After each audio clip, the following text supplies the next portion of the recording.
자, 여러분들 수업도 진행해 볼게요.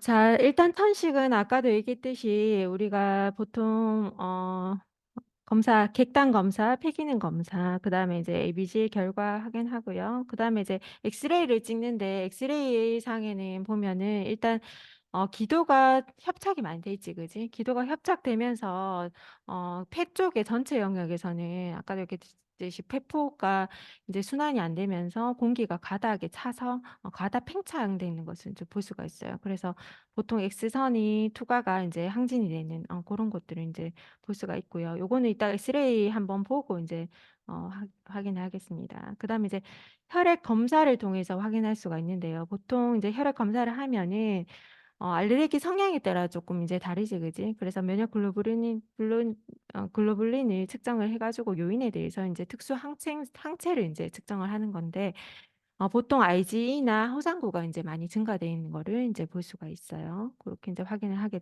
되고, 천식의 치료는 보통 이제 우리가 뭐 내과, 특히나 이제 호흡기 내과 쪽에 이제 기관지 천식 치료 지침 이렇게 이제 보통 나와 있는데, 임상에서는 응급치료로 이제 보통은 베타 아드레날린 작용제를 이제 많이 사용하죠. 그래서 우리가 그 이날리제이션 있지, 그제? 네블라이저 해가지고, 베타 아드레날린을 20분 동안 이제 투여를 하는 거죠, 이제. 20분 간격으로, 초반에는 응급이기 때문에 20분 간격으로 1시간씩, 1시간 정도 이제 투여를 하는 것을 추천을 하고 있어요.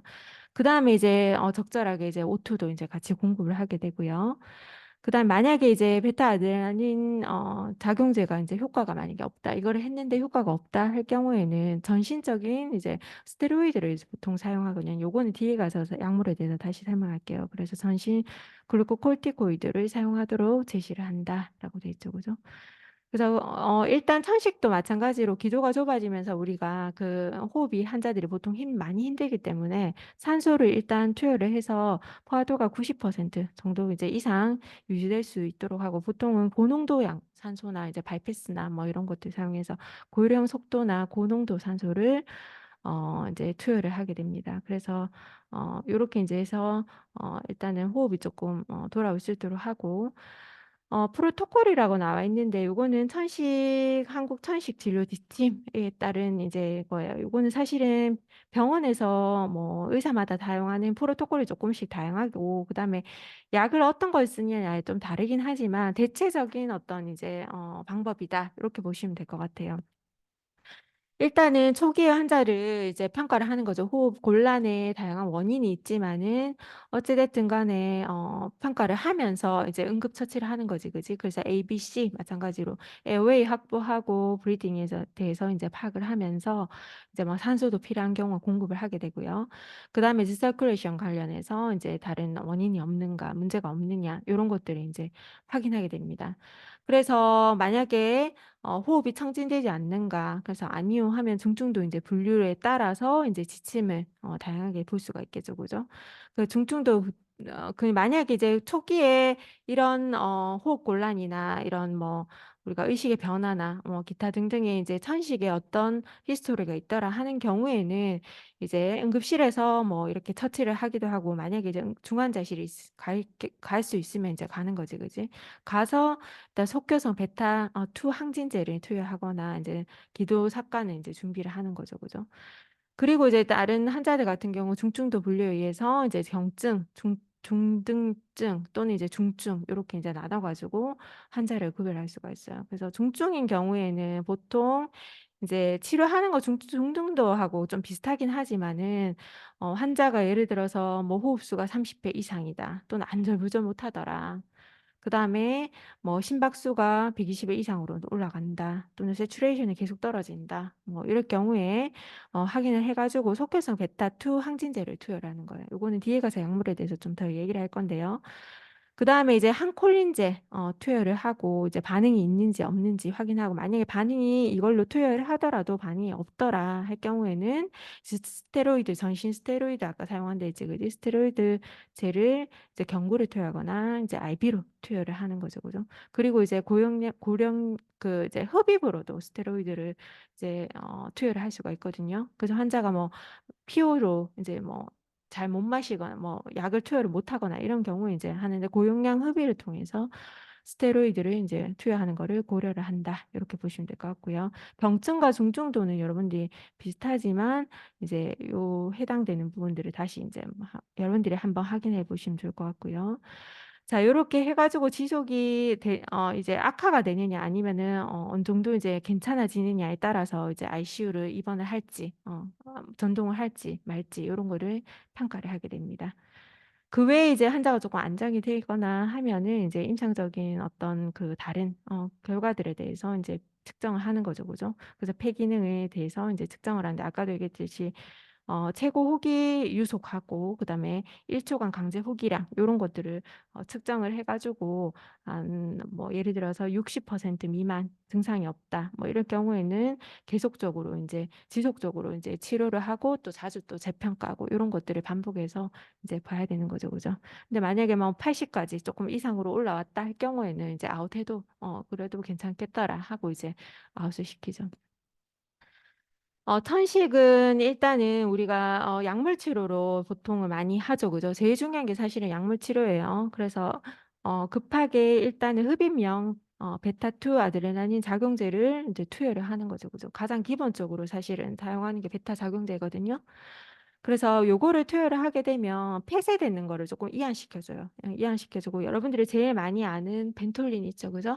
벤톨린을 이제 응급으로 만약에 투여를 한다 할 경우에는 아까도 얘기했듯이 20분간, 그지? 20분 간격으로 해서 1시간 정도 이렇게 집중적으로 투여를 하는 거죠. 네뷸라이저를 통해서 보통 투여를 하게 되고, 이제 어 벤톨린 하고 그다음에 에피네필린을 이제 우리가 급할 때 응급으로 이제 사용할 때 이제 투여를 할 수도 있고요. 그다음에 메타포르테레놀 같은 것들이나 아니면 풍모테롤 뒤에 롤 붙는 거, 요것도 이제 보통 우리가 그 흡입력 그 아드레날린 작용제라고 보시면 되거든요.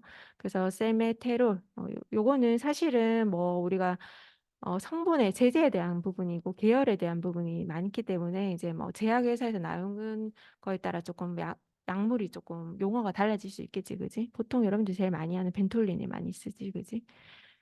그다음에 황콜린성 약물도 사용할 수가 있는데요. 요거는 일단은 아세틸콜린 수용체를 차단해요. 그래서 역할은 뭐냐면은 기관지에 있는 평활근을 좀 수축시켜줘요. 수축. 이게 많이 이렇게 점막이 많이 부었잖아, 그지? 그거를 좀 수축시켜줘가지고 또 이제 점액 분비도 좀 감소시킬 수 있어요. 그래서 여러분들이 약물을 환자들한테 네뷸라이저 할 때 보통 설명을 할 때 한 약물은 일단은 기도된 폐쇄를 좀 이완시켜주고 하나는 좀 점액을 조금 줄여줄 수 있다. 이렇게 설명을 좀 하기도 하거든요. 그래서 그렇게 이제 아시면 될 것 같고요. 그 다음에 이제 만약에 환자들이 보통은 보면 병동에서 보면 벤톨린하고 이제 항콜린성 약물 중에 우리가 아트로벤트 많이 쓰잖아, 그지? 요거를 병행해서 같이 많이 써요. 그래서 우리가 네뷸라이저 할 때 그 이제 통에다가 같이 약을 두 개를 같이 넣거든요. 같이 넣어서 이제 보통 흡입을 하는 경우가 많죠, 그죠? 그래서 요거는 일단 베타 아드레날린 작용제만으로 좀 충분하게 기관지 확장 효과를 얻을 수 없을 때 같이 이제 보통 사용하기도 하고요.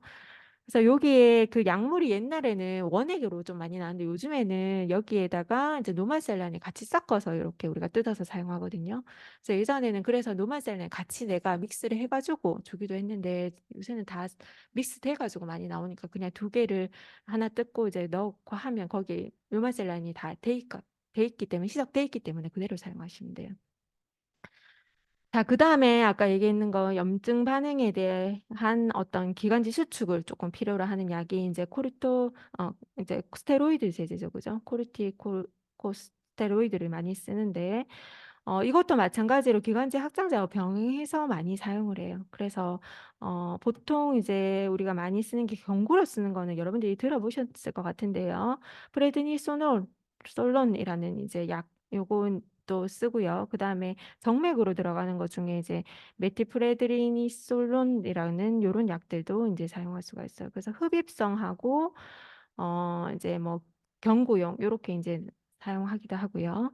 그래서 요거는 일단 초기에 사용하는 것을 권장하는 경우는 보통 기관지 확증제를 흡입을 하더라도 잘 안 된 경우. 어, 그래서 이제 스테로이드는 우리가 보면은 좀 진정작용도 시키면서 증상을 완화시키는데 부조적으로 좀 많이 쓰거든요. 그래서 여러분들이 예를 들어서 감기 걸리잖아, 그지? 그래서 감기 걸려가 몸살 나고 좀 많이 이럴 때 병원 가면은 보통 이제 덱사를 많이 놔줘요. 그러니까 보통 우리가 발렌탁을 많이 난다고 생각하잖아, 그지? 발렌탁도 놓긴 나요. 났는데 혈 작용도 하는데 덱사도 좀 놓거든요. 그래서 덱사메타존을 이제 맞으면은 여러분들이 조금 이제 증상이 조금 호전되는 그 컨디션도 좀 올라오고 이런 것들을 볼 수가 있어요. 마찬가지로 이것도 같이 이제 병응해서 사용할 수 있더라라고 보시면 될 것 같고요. 그 다음에 이제 아까 얘기했듯이 경구로 평소에 사용하거나 던신, 이제 스테로이드 사용하는 환자들 같은 경우도 이제 초기에 사용할 수가 있고요. 잘 듣는다는 얘기거든. 그 다음에 심한 천식 발작일 때도 이제 이거를 사용할 수가 있어요. 그 다음에 또 사용할 수 있는 게 뭐냐면 잔틴 유도체라고 해서 이게 환자들마다 좀 다르긴 하지만은 어찌됐든 간에 이제 네블라이저를 통해서 기관지 확장하는 거를 우선적으로 하지만 이게 만약에 이제 환자가 좀 흡입이 어려운 경우도 있죠, 그죠? 어려운 경우나 아니면은 효과가 조금 떨어지더라, 부작용이 있더라. 이런 경우에 이제 잔틴 유도제도 많이 사용하더라. 그래서 선식이나 COPD나 폐기종 환자의 기도 확장을 위해서도 잔틴을 유도체를 많이 사용하고 있어요. 그래서 여러분들 제일 많이 아는 아미노필린 들어보셨죠, 그죠? 그래서 요거를 보통 우리가 뭐 IV 믹스해서 주기도 하잖아, 그지? 그래서 요거를 꾸준히 몇 cc 아워에 이렇게 해가지고 호흡기계 있는 환자들이 많이 쓰거든요. 저도 ICU 있을 때는 호흡기계 환자들 거의 이거 다 달고 있었거든요. 그래서 요런 것들을 이제 사용하고 있어요. 그래서 가벼운 천식 치료에는 사용되지 않더라. 그래서 요런 것들을 이제 참고로 보시면 될 것 같고요. 그 다음에 이제 호흡곤란으로 올 수 있는 진짜 응급 중에 또 하나가 다발성 그 흉부 외상이잖아, 그지? 그래서 요거는 우리가 수술로나 아니면 빨리 이제 폐의 어떤 손상에 대해서 좀 빨리 응급으로 처치를 할 수 있도록 해야 되는 것 중에 하나이다라고 보시면 돼요. 자, 일단은 우리가 그 예전에 제가 그 할 때 응급할 때 호흡곤란이나 이런 거에 뭐 다양한 원인이 있다 할 때 또 설명했었던 것 같은데요. 연가형 흉곽이라고 해서 프레이 체스트에 대한 부분들을 보시면은 연가형 흉곽 같은 경우는 흉곽 외상에 따른 복합적인 골절 때문에 이제 흉곽이 움직임이 호흡 시에 역방향으로 움직이는 거를 말해요. 그래서 보통은 양상이 나타나는 게 보면은 이제 흡기하고 호흡기 하는 동안 우리 정상적으로는 흡기를 하면 어떻게 돼요? 어떻게 돼? 이렇게 바깥으로 나오지, 그지? 근데 얘는 어떻게 돼? 안으로 밀려 들어가는 거죠, 그죠? 그래서 흉벽이 밀려 들어가고요. 그다음에 호기시에는 오히려 바깥으로 밀려 나오는 그런 게 이제 프레이 체스트라고 보시면 되겠죠, 그죠? 그래서 보통 이제 연가형 흉곽 같은 경우는 흉곽 외상에 따른 복합 골절이 나타나기 때문에 흉곽의 한쪽에 혈흔이 생길 수도 있고요. 그다음에 혈흔이 생겨서 브리딩도 있고 이제 폐에 손상을 입었기 때문에 사망의 확률도 이제 좀 높게 나타날 수 있더라. 이렇게 보시면 될 것 같아요. 여기 보면은 이제 아까 설명했는 내용이 있지, 그지? 흡기 시에는 오히려 들어가고 호기 시에는 바깥으로 이렇게 나오는 것을 볼 수 있죠.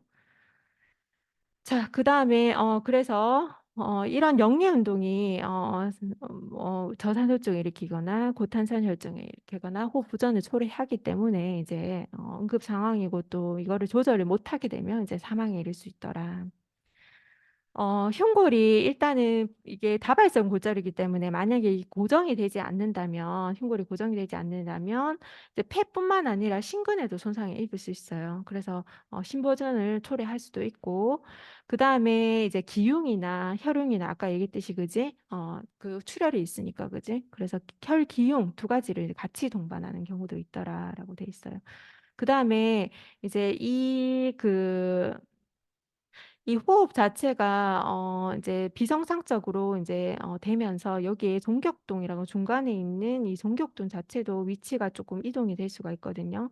그렇기 때문에 이 정격도 변이 자체는 어찌됐든 간에 폐가 한쪽이 만약에 이렇게 다쳤다, 왼쪽이 다쳤다, 약간 오른쪽 폐는 괜찮잖아, 그지? 그런데 이 정격동이 변이가 되면서 위치가 변이되면서 오히려 건강한 폐도 같이 이제 손상이 오는 거예요. 그 환기를 감소시키기도 하고 혈관이 꼬이거나 또는 폐쇄시키기도 하는 그런 증상들도 같이 발생할 수 있더라라고 보시면 돼요.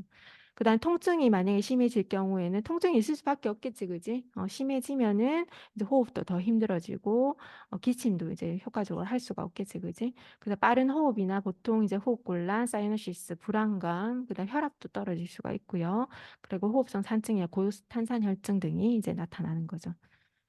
보통 이제 그 시진으로 우리가 영리적 운동을 실제로 볼 수도 있어요. 팽창되고 수축되는 것들을 이제 확인할 수가 있고, 그 다음에 엑스레이 찍어가지고 확인하고, 그 다음에 ABCL 결과를 통해서 확인할 수가 있겠죠. 그죠? 치료 방법은 뭐냐 하면은 일단은 응급처치 그 상황에서 만약에 이 환자가 이런 증상들이 좀 있더라 할 경우에는 손바닥으로 이 분절 자체를 조금 지지를 해주는 거예요. 그리고 한쪽을 받쳐주거나 아니면은 여기 위에다가 조금 무거운 거 있지, 그지? 모래주머니나 아니 압박 드레싱을 이렇게 감아주는. 보통 이제 응급으로 오면은 손으로 계속 지지할 수가 없으니까, 그지? 여기다가 드레싱을 이렇게 전체적으로 감아주는 게 맞겠지, 그지?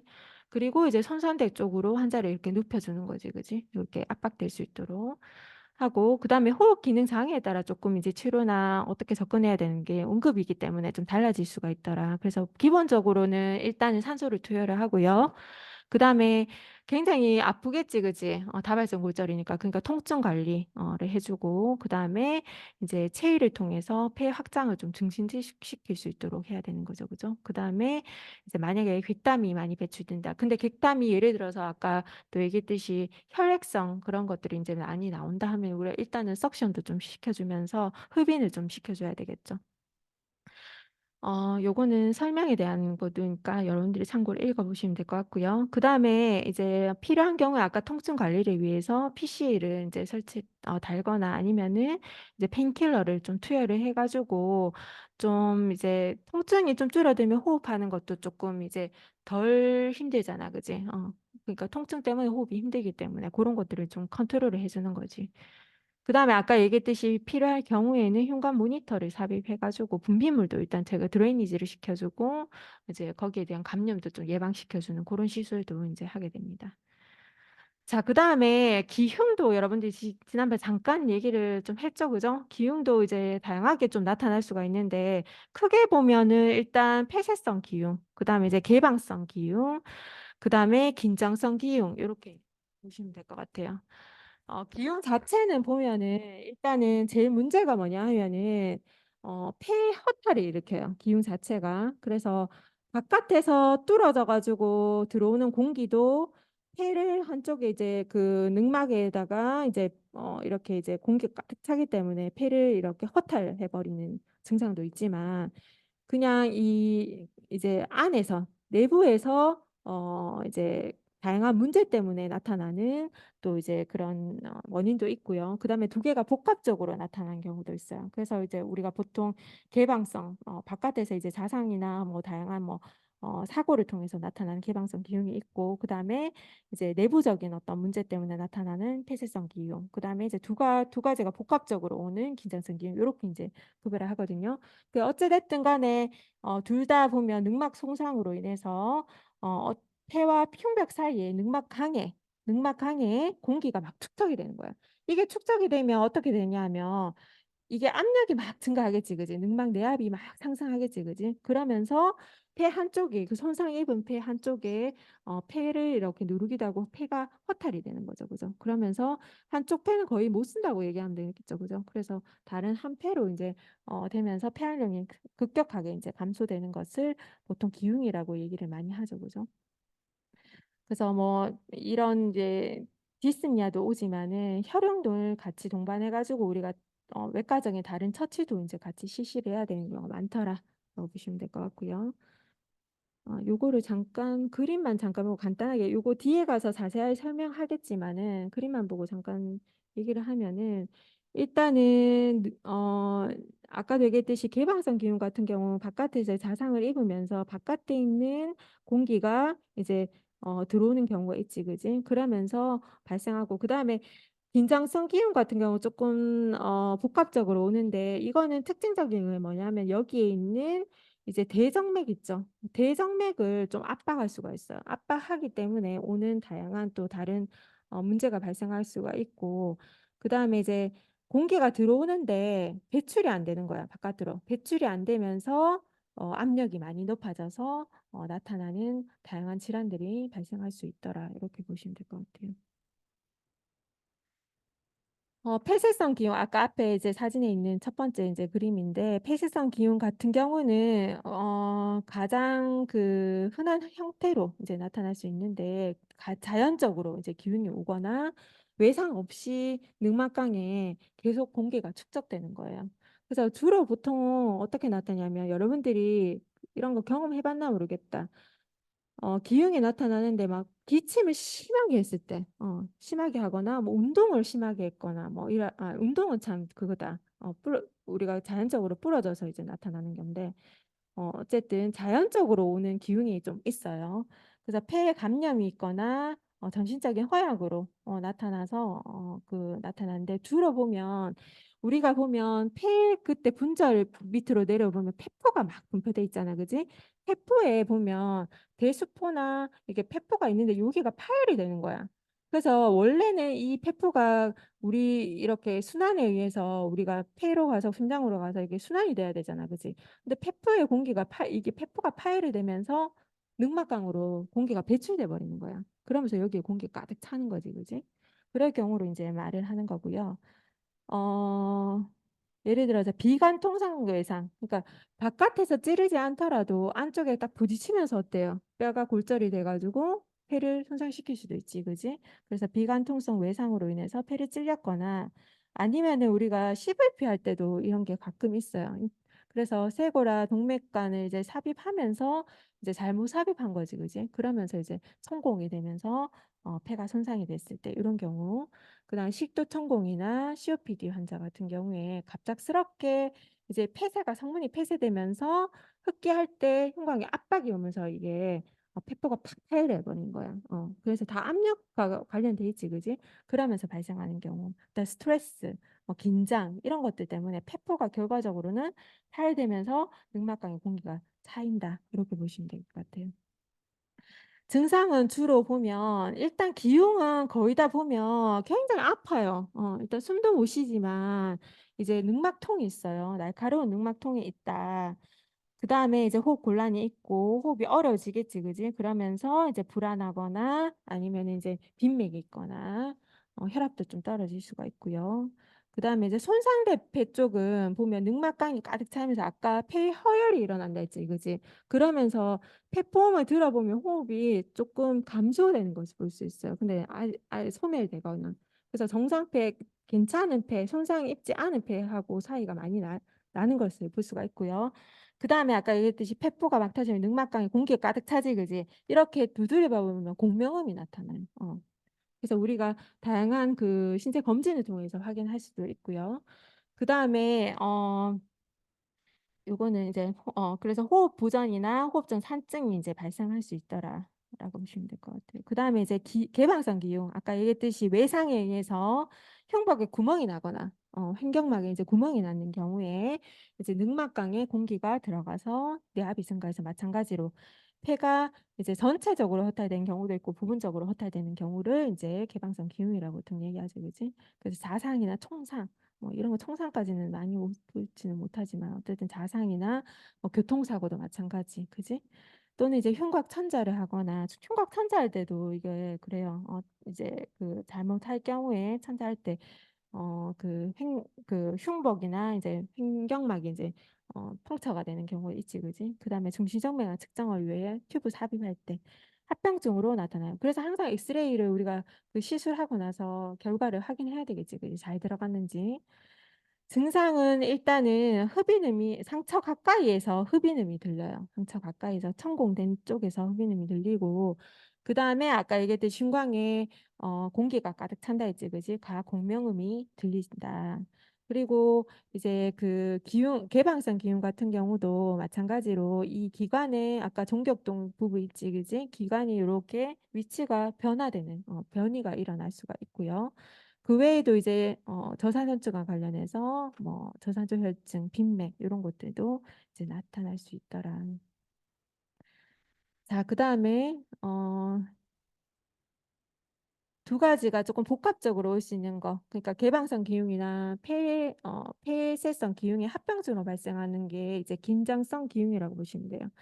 그래서 아까도 얘기했듯이 요거는 좀 특징적인 게 뭐냐면 능막내항도 일단은 증가를 하긴 하지만은 어, 대정맥이 좀 압박이 돼요. 대정맥이 압박이 되면서 심장으로 가는 이제 그 혈류 순환도 좀 방해를 하면서 심박출량이 좀 감소되고 이게 이제 순환장애나 폐 손상까지 이제 전체적으로 유발할 수 있기 때문에 긴장성 기형 같은 경우 진짜 이머전시. 그래서 신속하게 하지 않으면 치료하지 않으면 굉장히 위험한 상황까지 나타날 수 있더라.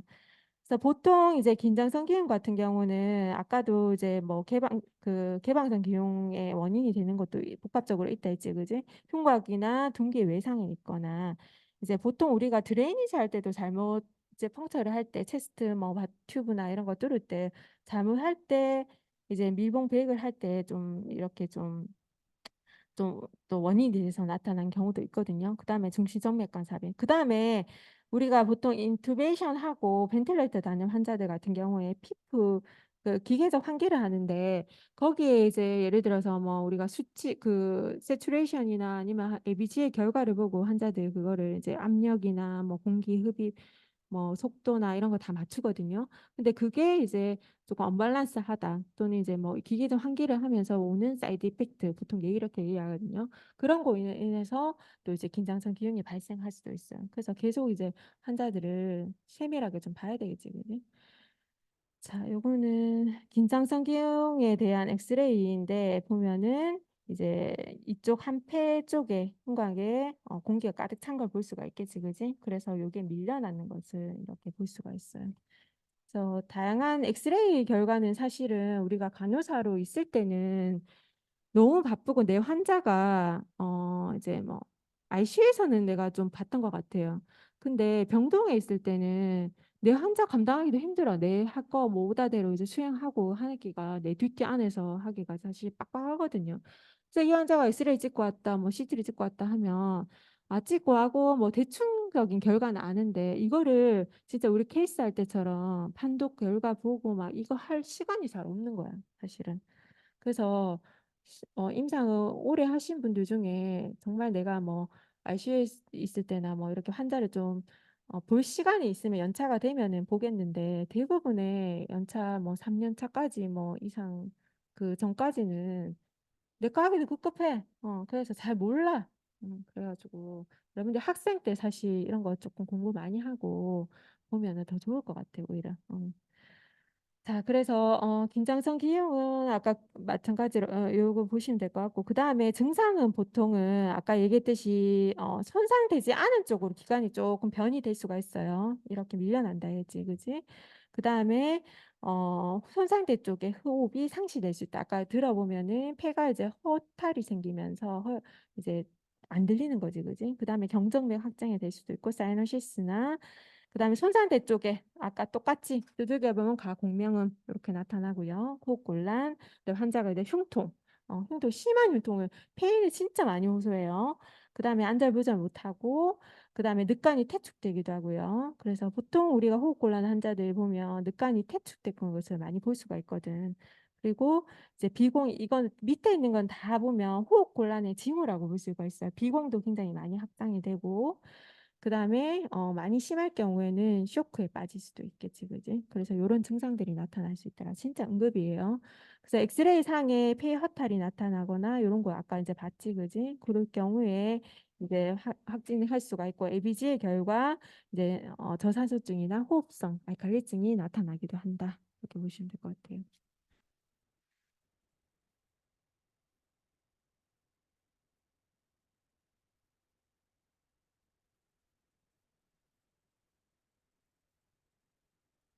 일단 치료는 어떻게 하느냐. 보통은 일단 그 폐쇄성 기흉인 경우에는 늑막에 약간 이제 부분적으로 절제술을 해줘요. 만약에 이제 폐쇄성 기흉이 자주 발생한다. 그래서 바깥에 어떤 특별한 원인 없이 자주 발생하는 대상자가 있거든요. 그럴 경우에는 늑막 절제술을 해주거나 아니면 늑막강에 카테터를 이렇게 해가 자극제를 주입을 하게 되면 늑막이 유착되는 걸 볼 수가 있거든요. 그렇게 이제 치료를 하기도 하고요. 개방성 기흉 같은 경우는 어쨌든 외상을 입었잖아, 그지? 외상을 입었기 때문에 상처를 어쨌든 드레싱을 해가지고 배출구를 막아줘야 돼요. 막아주고 그 대신 여기에 가득 차 있는 공기는 어떻게 해줘야 돼? 빼줘야 되겠지, 그지? 그래서 흉관을 삽입해서 공기를 배출시켜서 압력을 좀 감소시키는 그런 시술을 하고요. 그다음 긴장성 기흉 같은 경우는 이제 보통 우리가 밀봉 배액관 있지. 그래서 체스트 튜브를 집어넣어가지고 바트를 통해서 이렇게 여러분들이 그 임상에서 보셨죠, 그죠? 학생들 체스트 바트 보셨죠? 본는 학생들이 있을 거예요. 어, 4학년 혹시 남은 실습에서 볼 수 있으면은 꼭 봤으면 좋겠어. 왜냐하면 여러분들이 예를 들어 전담 간호사를 한다 할 경우에는 테스트 바트 관리를 전담 간호사가 하거든요. 그래서 신졸이 사실 저번에 얘기했지만은 전담 간호사로 바로 발령받는 경우가 있어요. 그래서 내가 원치 않더라도 내가 병산에 예를 들어 동산에 들어갔어. 근데 어떤 과에서 피해 간호사가 필요해요. 필요하고 지금 특히나 더 많이 필요하겠지 사실은 그치 전공의도 없어가지고 그럴 경우에 이제 신솔에서 몇몇 착출해달라 이렇게 요청을 하면 간호부에서 바로 이제 피의로 이제 병동에 배치를 안 받고 피의가 되는 거야. 근데 피의가 되는데 신졸이 나 아무것도 몰라. 맞지? 모르는데 얼마나 두렵겠어. 그래서 한 달 하다가 너무 힘들어 그만둔 경우가 많아 사실. 나 아프는 거야. 음. 그래가지고 하는데 어쨌든 버티면은 여러 가지 많이 배우겠지, 그지? 그래서 레지던트 하는 일들을 좀 다 해야 되니까 부담감도 굉장히 크고 특히나 환자들이 이제 뭐 피해 간호사도 돌아가면서 이제 뭐 듀티별로 이제 하긴 하지만 내 듀티 때 환자가 만약에 막 안 좋아졌다 할 경우에는 레전트 할 거를 내가 일단은 이머전시를 꺼야 되잖아, 그치? 교수님한테 막 통화해가지고 막 하긴 하는데 응급 상황이 굉장히 많아요, 사실 생각보다. 그럴 경우에 이제 좀 많이 부담감이 가지지, 그지? 그래서 몇 번 당하고 나서는 이제 도망가는 거라. 근데 이제 그거를 이제 하나하나 다 배워가야지 뭐. 그런 경우가 있어요, 어쨌든 간에. 그래서 체스트 바틀도 관리를 하고 이제 튜브 삭관은 안 하겠지만 여러분들이 보통은 이제 배액하고 그다음에 이제 그뭐 고인 거에 대해서 이제 뭐 비워주고 새로 뭐 체인지도 하고 그다음에 어 다시 리무브 하기도 하고 다양하게 하거든요. 그래서 그 원리 같은 것들도 이제 좀 잘 배워놔야 되겠지, 그지? 보통은 선산대 쪽에 중앙쇄골선 두 번째 늑간에 구멍이 이제 보통 니드를 삽입하죠, 그죠? 그래서 공기를 한쪽으로 배출시키고 그 다음에 네 번째 늑간에 흉관을 삽입해가지고 팽창될 때까지 미봉 배액을 연결해서 드레인을 시켜주는 거죠, 그죠? 그래서 이렇게 이제 보통 시행을 하는데. 튜브를 인sertion 하는데 여기 시술이에요. 보통 여기 보면 아까 얘기했듯이 두 번째하고 네 번째. 그래서 해서 주사기로 일단은 빼가지고 공기가 있는지 없는지 이것도 확인하고 뭐가 플루이드가 나오는지 이것도 좀 확인하는 거죠, 그죠? 하고 요 부위에다가 이제 니드를 그죠? 확인하고 그 다음에 여기다가 삭관을 하는 거죠, 그죠? 그래서 여기를 나머지 부분 슈처를 해야 되거든요. 슈처 해가지고 드레싱까지 이렇게 좀 해놓는 거죠, 그지? 그래서 우리는 사실 임상에서는 여기를 볼 때 바틀에 이제 뭐 보면은 고여 있는 배액도 이제 양상이나 이런 것들 다양하게 확인하면서 워터 레벨에 이제 돼 있는 여기에 보면은 뽀글뽀글 되는 거 있지 기포가 올라오는 거 요거 꼭 확인해야 되겠고 그다음에 요 사이트에 보면 우징이 가끔 많이 있어요. 그래서 드레싱 사이트를 꼭 확인해 가지고 우징이나 인펙션 징후나 뭐 다양한 그런 것들을 이제 확인을 꼭 하셔야 돼요. 그래서 이런 거 관리하는 것까지 이제 여러분들 하시면 될 것 같고 그 다음에 바틀은 요거는 좀 교과서에 뭐 잠깐 뭐 그림만 나와 있긴 한데 자세하게는 제가 설명은 안 할게요. 어쨌든 어떤 거를 보통 쓰느냐 하면은 이제 원바틀 A 타입하고 C 타입을 주로 많이 써요. 그래서 투 바틀 해가지고 원 바틀 같은 경우는 바틀이 하나인데 여기 보면 한쪽에는 일단은 그 환자한테 연결하는 이렇게 돼 있고 만약에 필요할 경우에는 석션기를 연결해 가지고 조금 더 뺄 수 있게 조금 압력을 걸어주는 거지, 그지? 그렇게 하고 워터 레벨을 한 300 정도 해가지고 맞춰주면서 이제 배액되는 것을 이제 양상을 확인하는 거지, 그지? 그 다음에 이제 투바틀 같은 경우는 C 타입이라 보통 얘기하는데 여기 자세하게 지금 그림에는 어, 이렇게 이게 나오는 그 회사마다 조금 다르긴 해요. 근데 보통 구조가 보면 배액병하고 밀봉병하고 따로 이렇게 돼 있어가지고 이제 이게 넘어오는 거를 좀 방지를 하거든요. 배액하는 것만 딱 모을 수 있도록 코렉트 할 수 있도록 하는 그렇게 이제 구조로 돼 있어요. 그래서 이것도 마찬가지 석션 필요할 때 연결해가지고 이제 공고 석션 같은 거 있지. 그 벽에 있는 월 거기다가 석션 거기다가 걸어가지고 압력을 좀 주고 하나는 이제 환자한테 연결해가지고 드레이니지 시켜줄 수 있도록 이렇게 보통 하고 있어요. 자, 그다음에 이거를 만약에 이제 하게 되면 우리가 체스트 인설션 해가지고 바틀에다가 드레이니지 하게 되면 이 한쪽으로 여기 뭐 그림에 짜부러진 표현하고 적혀 있는데 요 폐가 이렇게 펴져가지고 전체적으로 정상적인 구조로 조금 돌아와요. 그래서 뭐 골기 있는 공기도 빼주고 그지? 그래서 이 폐 기능이 조금 돌아올 수 있도록 이렇게 하는 거죠. 시간이 좀 걸리긴 하겠지, 그지? 자, 그 다음에 마지막으로 산소요법에 대해서 하고 마치도록 할게요. 산소요법은 여러분들이 임상에서 워낙 여러분들도 많이 하고 그다음 하는 환자들도 좀 많이 봤을 거예요. 그죠? 그래서 보통 이제 그 기전을 한번 보면 산소요법을 할 때 꼭 이제 우리가 보통 신체에 필수적이잖아. 그지? 숨 쉬는 건 정말 필수적인 거잖아요. 그죠? 그거를 기능을 유지하기 위해서 산소 공급이 필요하다. 근데 이제 산소 공급이 적절하지 못할 때 보통 이제 세포가 산소의 조직이 이제 그 산소화가 돼야 되고 그다음에 조직이나 기관에 모두 이제 산소가 공급이 돼야 되는데 그게 안 되는 거잖아, 그렇지? 그래서 폐포의 대사가 현기성 대사로 바뀌어 버리는 거야. 그러면서 이게 계속 지속되면은 어쨌든 간에 우리 엑시도시스 빠진다 하잖아, 그지? 젖산 생성이 계속적으로 증가하는 거야, 락틱 애시드가. 그러면서 세포가 기능을 못하고 사멸해 버려요. 그래서 조직도 마찬가지, 그지? 기관도 마찬가지. 그래서 전체적으로 이제 그렇게 되기 때문에 꼭 산소가 이제 공급이 돼야 되고 그다음에 이제 저산소증에 빠진 환자들이 이제 응급으로 빨리 이제 소생을 시켜야 되겠지, 그지? 그래서 밑에 뭐 간호사의 역할 같은 경우는 우리가 이제 산소 공급에 관련해서 이제 호흡 양상이나 바이탈 측정하고 그다음에 뭐 폐질환이 있는지 그다음에 호흡기계 질환이 있는지 숨을 못 쉰다 하면 두 가지를 항상 유념을 해야 되는 거지, 그지? 그래서 폐하고 심장, 그지?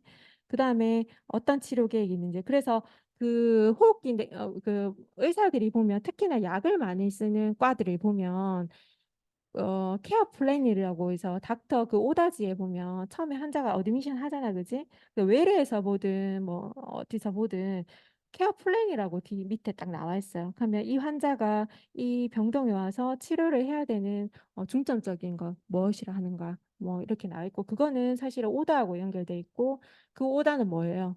우리가 해야 되는 간호 수행하고 연결돼 있는 거잖아, 그지? 그래서 그거에 집중적으로 내가 해야 되고 사실 그게 간호 목표가 되기도 하거든요.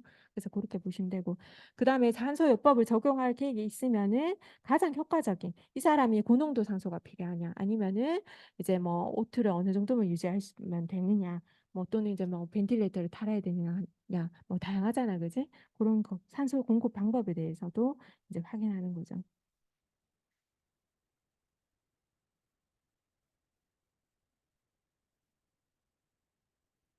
요거는 여러분들이 참고로 보시면 돼요. 체내 산소 운반하는 거에 대한 부분이고, 그 다음에 산소요법은 우리가 보통 교과서에 나와 있긴 한데요. PaO2가 60 이하로 떨어진 경우, 그 다음에 이제 세츄레이션이 90 이하로 떨어지는 급성 저산소 혈증, 그 다음에 이제 폐가 정지되는 경우, 폐나 심박동이 이제 정지된 경우, 레스트 왔는 경우, 그 다음에 혈압이 90 이하로 떨어지는 경우, 그 다음에 심박출과 저하로 조직 관리가 저하되는 경우, 그 다음 대사증, 산증과 호흡곤란이 있는 경우에는 당연히 산소요법을 적용해야 되겠죠.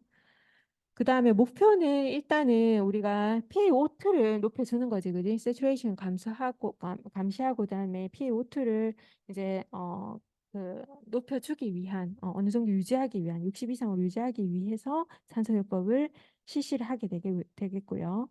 그 다음에 이제 환자들 중에 보면은 산소가 이제 투여가 좀 힘들거나 뭐 영양상의 어떤 문제가 있거나 다양한 원인이 있지만은 이제 심한 빈혈이 헤모글로빈이 떨어지는 환자들 볼 수 있잖아, 그지?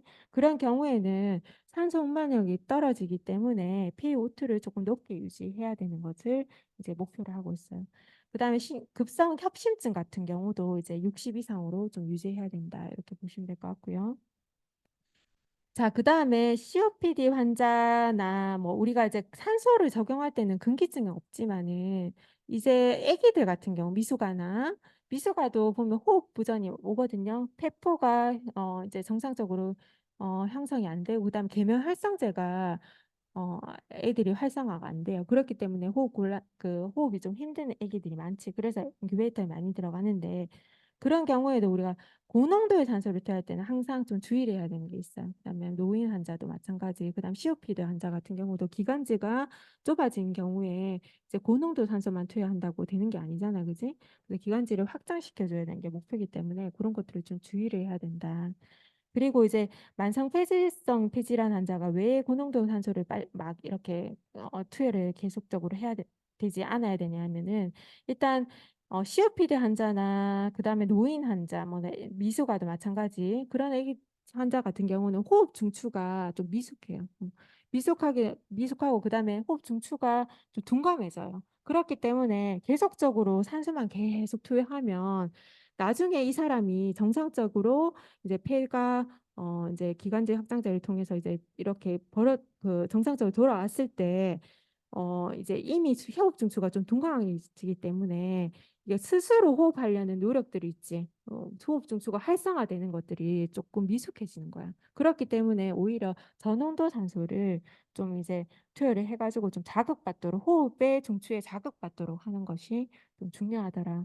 그래서 우리가 보통 그 인투베이션 했는 환자들 중에 이제 인투베이션을 빼고 정상적으로 이제 호흡을 하도록 훈련을 한다 하거든. 보통 트레이닝 할 때도 보면 이제 고농도 산소를 처음부터 막 주는 게 아니라 조금 차츰 나아지면서 농도를 조금씩 계속 줄여줘서 호흡 중추를 좀 활성화시킬 수 있도록 그렇게 많이 트레이닝을 하거든요. 그러고 나서 이제 병동을 아웃시키거든요. 그래서 그렇게 이제 보시면 될 것 같아요.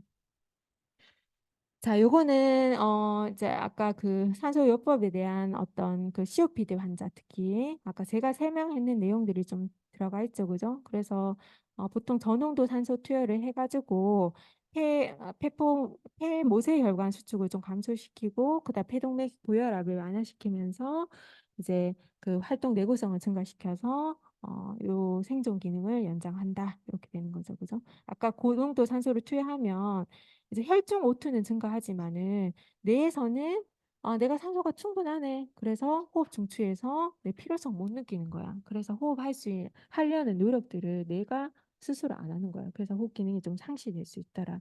그래서 우리가 요 쓸 때도 환자에 맞게 이제 산소 요법을 써야 되겠지, 그지? 자, 안 남았긴 한데 시간은 다 됐다, 그지? 요거는 제가 다음 시간에 연결해가지고 하도록 할게요. 이렇게 수업 마치도록 할게요. 내일 일단은 여러분들 수업 시간이에요. 내일은 그지? 그러면서 요기 강의실에서 특강을 할 거고 이제 정말 들으면 여러분 도움 될 거예요. 그죠? 모시기 좀 힘들잖아. 그지? 그래서 여러분들이 들으면은 좀 도움이 많이 될 것 같아요. 그럼 내일 보도록 하겠습니다. 여러분 수고했습니다. 네.